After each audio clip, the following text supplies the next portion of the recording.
برق میره.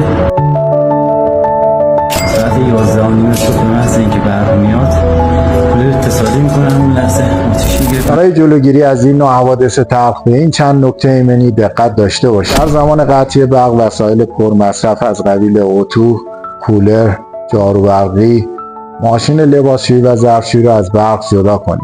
تعویض سیم‌های فرسوده و استفاده از کلید مینیاتوری 25 آمپر به بالا. در زمان خاموشی به جای استفاده از شمع حتما از لامپ‌های شارژی که در بازار موجود هست استفاده کنید. نصب محافظ استاندارد بعد از کنتور برق در زمان نوسانات شدید برق جلوگیری میکنه از آتش سوزی و محافظ خوبیه برای کلیه وسایل برقی شما.